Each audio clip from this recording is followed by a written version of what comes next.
नमस्कार दोस्तों, वहीं हम आज बात करने वाले हैं भिंड लोकसभा सीट की। भिंड दतिया वो सीट जहां 1984 के बाद भारतीय जनता पार्टी जीतती आ रही है। 1984 के बाद कोई दल नहीं जीता है, लेकिन इस बार क्या भाजपा की राह आसान नहीं है? क्या भाजपा को यहां हार का मुंह देखना पड़ेगा? क्या भाजपा को यहां दोबारा से उसी प्रत्याशी को टिकट देने की राह कहीं मुश्किल ना हो जाए? ये तमाम सवाल जनता के मन में भी है और आपके मन में भी होंगे, लेकिन कुछ चीजें मैं लेकर आया हूं कि भारतीय जनता पार्टी को इस बार भिंड दतिया सीट पर कहां नुकसान झेलना पड़ सकता है। आखिर कांग्रेस ने भी वहां प्रत्याशी घोषित कर सबकी नींदें उड़ा रखी हैं, क्योंकि कांग्रेस से प्रत्याशी है फूल सिंह बरैया। बड़े चेहरा है कांग्रेस के लिए। इस बार फूल सिंह बरैया पर भिंड और दतिया की जिम्मेदारी।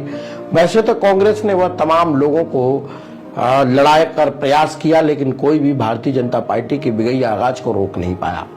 लेकिन इस बार कहीं फूल सिंह बरैया ये करने में कामयाब न हो जाए।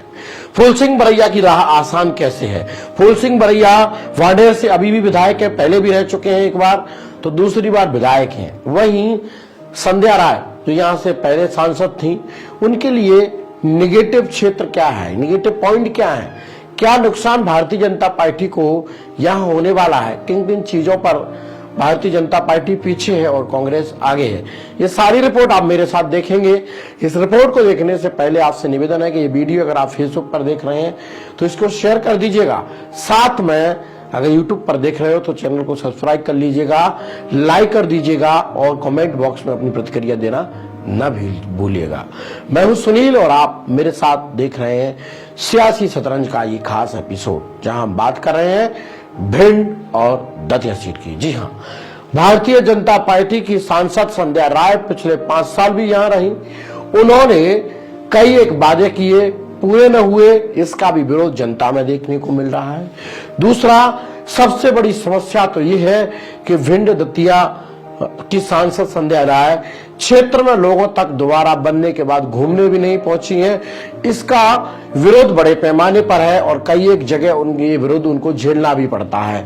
एक वीडियो भी वायरल हुआ, उसमें लोग कह भी रहे हैं कि आप चुनाव जीतने के बाद अब दोबारा आई हैं, हमने आपको मंदिर के लिए फंड भी मांगा लेकिन आपने दिया नहीं, तो आप वोट भी नहीं देंगे। ये बात वो लोग कह रहे हैं। स्क्रीन पर वीडियो भी दिखाई दे रहा होगा, सुन लीजिएगा पहले वीडियो में किस तरह संध्या राय का विरोध कर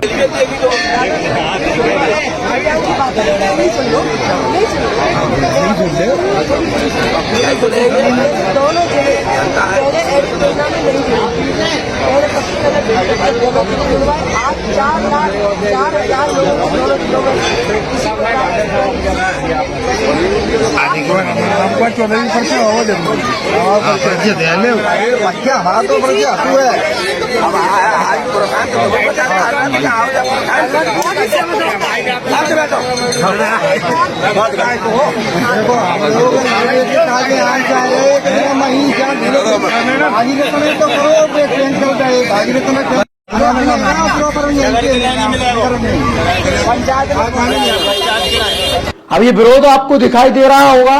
सुनने के बाद में और आपकी भिंड लोकसभा सीट पर नजरें जमाता हूं कि किन चीजों को भारतीय जनता पार्टी को यहां खामियाजा भुगतना पड़ सकता है। विकास की घोषणाएं तमाम हुई, वादे एक भी पूरे नहीं हुए। भिंड से ग्वालियर बनने वाला रोड मुख्यमंत्री वर्तमान मोहन यादव भी घोषणा करके आए कि चुनाव से पहले सड़क निर्माण का कार्य चालू हो जाएगा, लेकिन ऐसा हुआ नहीं। ये भी नुकसान भारतीय जनता पार्टी को यहां झेलना पड़ सकता है। दूसरा, 2018 से लेकर 2023 के चुनाव तक या लोकसभा 19 के चुनाव में भी भिंड को नगर निगम बनाने की बात हुई। तमाम भारतीय जनता पार्टी के लोगों ने घोषणाएं की, लोकसभा के चुनाव में भी की, लेकिन ऐसा हुआ नहीं।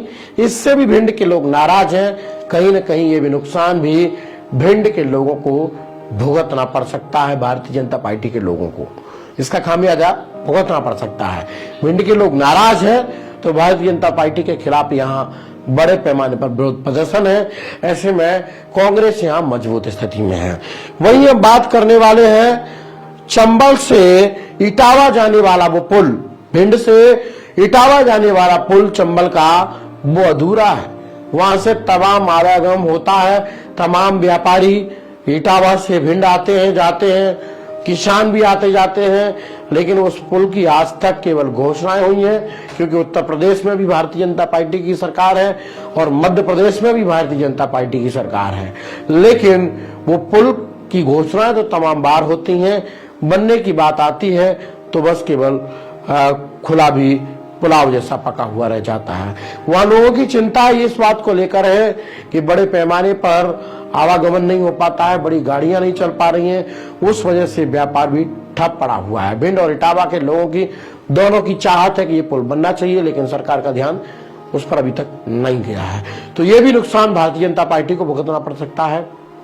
दूसरा, फूल सिंह बरैया कांग्रेस के मजबूत प्रत्याशी हैं, कांग्रेस के विधायक भी हैं, तो तमाम अधिक संख्या में शेड्यूल कास्ट का वोट फूल सिंह बरैया के साथ रहेगा।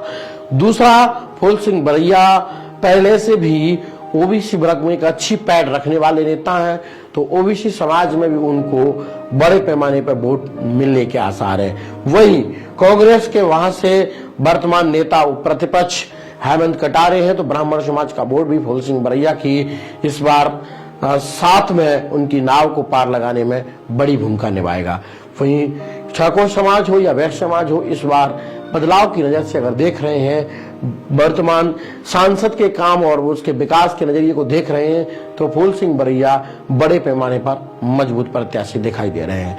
फूल सिंह बरैया की तमाम जनसंपर्क के लोगों से मुलाकात को आप देखकर ये समझ रहे होंगे कि इस बार फूल सिंह बरैया यहां से बाजी मार ले जाएंगे और कांग्रेस की एक नए इतिहासकार लिखने में फूल सिंह बरैया बड़े पैमाने पर यहां दिखाई देंगे।